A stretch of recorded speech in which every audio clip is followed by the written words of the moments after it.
নমস্কার সবাই, আমি গার্গী মুখার্জি। দাঁড়াও,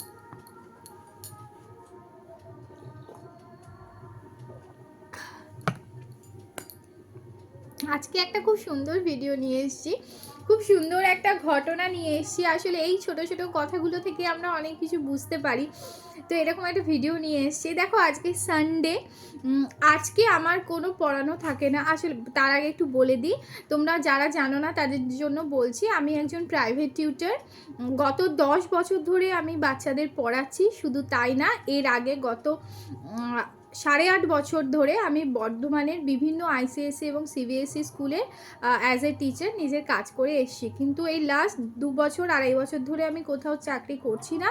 আমার বাড়িতেই আমি আমার কোচিং সেন্টারটাই চালাচ্ছি, বাচ্চাদের পড়াই আর কি। মানে এলকেজি থেকে class 7 all subject, English medium পড়াই, বেঙ্গলি মিডিয়ামটা শুরু হতে চলেছে। এবার বলে দিই, সানডেতে আমি কাউকে পড়াই না। তো আজকে সানডে, কিন্তু আজকে পড়ানো ছিল। কেন কি, যেহেতু ওদের এখন পরীক্ষা চলছে, তো সেই জন্য সানডেটা আমি পড়াচ্ছি এখন।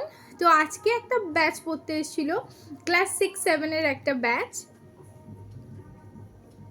তো কি হয়েছে দেখো, বিষয়টা হচ্ছে ওদের কত সুন্দর, মানে ছোট্ট ছোট্ট ইমোশন বা বাচ্চাদের কত ছোট্ট ছোট্ট শৌখিন মানসিকতা আস্তে আস্তে যে প্রকাশ পায়। মানে আমার কাছে বিষয়টা এক্সাইটেড। হয়তো আমি ওদের অনেকটা আন্তরিকভাবেই পড়াই, পড়ানোর বাইরেও ওদের সঙ্গে আমার একটা রিলেশন আছে। সেটা হচ্ছে একটা আত্মিক টান আছে। কেন কি, যে বাচ্চাগুলো এখন ক্লাস 6-7-এ পড়ছে তাদের আমি সেই ক্লাস 2 থেকে পড়াচ্ছি এই ব্যাচটা। তো স্বাভাবিক, ওদের চোখের সামনে আমার বড় হতে দেখেছি, একটা সন্তান সুলভ ব্যাপারও আছে ওদের সঙ্গে, আমার সেই ফিলিংসটাও আছে। আর মিস তো আমি ওদের বটেই। তো আজকে সানডে, ন্যাচারালি আমার হাজব্যান্ডের সানডে মনডে বলে কোনো ব্যাপার নেই। যেহেতু ও ব্যবসা করে, ওর এভরিডেই ওর কাজ করে, কোনো দিনই কোনো সময়ও বাড়িতে থাকে না। মানে আমার বাচ্চারা আমার হাজব্যান্ডকে বাড়িতে থাকা দেখাতে অভ্যস্ত নয়। মানে আমার স্টুডেন্টগুলো কোনো সময় আমার হাজব্যান্ডকে বাড়িতে থাকতে দেখে না।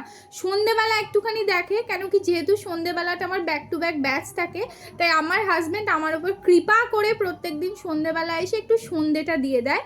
তো সেক্ষেত্রে যেহেতু আমার বাড়িতে ঠাকুর আছে, প্রাণ প্রতিষ্ঠা করা শিবলিঙ্গ আছে, গোপাল আছে, আদার্স অন্যান্য সব ঠাকুরই আছে, জগন্নাথ দেব আছে, তো সেক্ষেত্রে সন্ধে তো ভালোভাবে দিতেই হবে। তো ওটা আমার হাজব্যান্ড করে দেয়। তো ওইটুকু সময় যে ব্যাচটা থাকে, সন্ধে 6টা থেকে যে ব্যাচটা থাকে, ওরা আমার হাজব্যান্ডকে একটু দেখতে পায়। আদার্স কিন্তু আমার হাজব্যান্ড যে বাড়িতে থাকে না, বা আমিও যে কোথাও যাই আসি না, এটাও ওরা জানে যে না, মিস কোনোদিন কোথাও বেড়াতে যায় না, দেখিনি।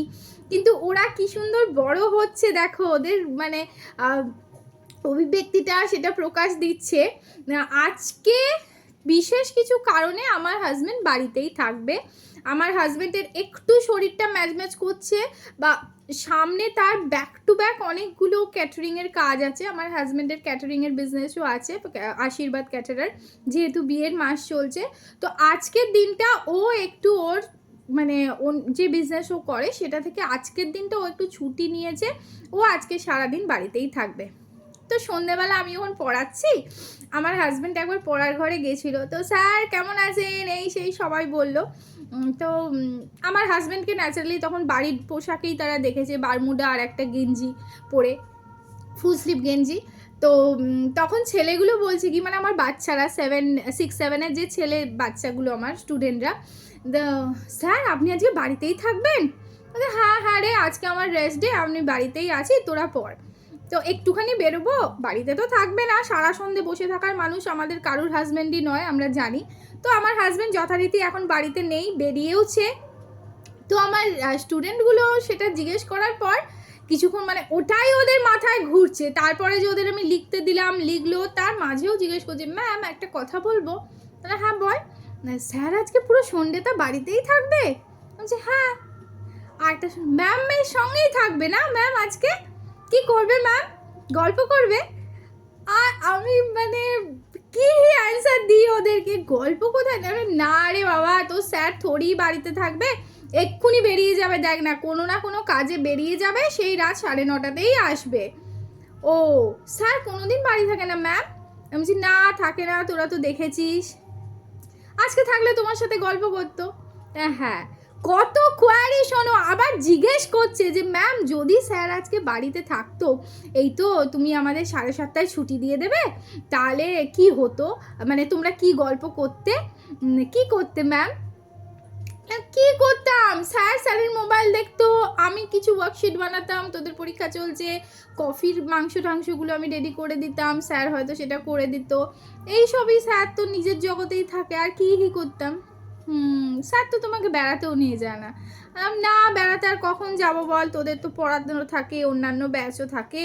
হ্যাঁ হ্যাঁ, এই স্যার যদি সন্ধ্যেবেলাটা আজকে থাকতো, তাহলে কালকে এসে আমরা শুনতাম কি হলো, তুমি কি বললে স্যারকে।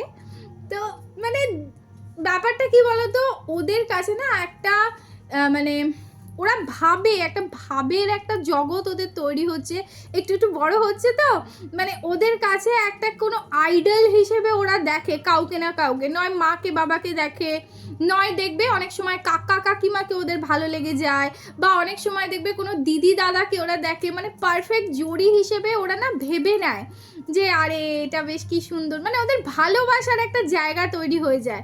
তারপর মাঝখানে আমাকে একবার জিজ্ঞেস করেছিল যে ম্যাম তোমার তো অ্যানিভার্সারি, তুমি স্যারকে কি দিলে? কেন কিছুই দিইনি। স্যার তোমায় কি দিল? কিছুই দেয়নি। স্যার নিশ্চয়ই একটা রোজ দিয়েছে ম্যাম, তোমার তো ইয়েলো রোজ ফেভারিট না। বললাম আরে কিছুই দেয়নি তো স্যার, তোরা পর। মানেটা বুঝতে পারছো? মানে এই কথাগুলো ডেফিনেটলি ওরা চিন্তা করে যে ম্যামকে স্যার কি দিল, স্যার ম্যামকে কি দিল, মানে একটা ভালোবাসার একটা জায়গা তৈরি হয়ে যায়, মানে ওদের যে একটা ভাবের জায়গা, চিন্তার জায়গা, সেখানে আমি আর আমার হাজবেন্ড যে একটা মানে কিউট কাপল হিসেবে বিরাজ করছি সেটা বোঝা যায়। ওরা জানতে চায় আর কি হলো, এতদিন কিন্তু এগুলো ওদের মধ্যে ছিল না জানো, মানে এতদিন কোনোদিনও এই ধরনের কথা ওরা বলেনি, ক্লাস 2 থেকে পড়ছে তো, এবার এখন মানে জিজ্ঞেস করে যে ম্যাম এটা কি, ম্যাম ওটা কি, মানে বড় হচ্ছে ওরা, চোখের সামনে নিজের বাচ্চাকে বড় হতে ঠিক যেরকম ফিলিংস হয় আমার সেরকমই ফিলিংস হয় এগুলো শুনলে, বা আমি বুঝতে মানে চেষ্টা করি যে ওরা কি ভাবছে, ওদের কাছে আমার জায়গাটা কোন খাদে, স্যারের জায়গাটা, মানে আমার হাজব্যান্ডকেও স্যারই বলে, হাজব্যান্ড পড়ায় না কিন্তু ম্যামের বর মানে স্যার এই হিসেবে। তো একটা মিষ্টি একটা ব্যাপার, তো শেয়ার করলাম ভালোবাসাটা। এখন আমি পড়ানোর পর চা খাচ্ছি। এই ছিল আজকে ঘটনা। টাটা।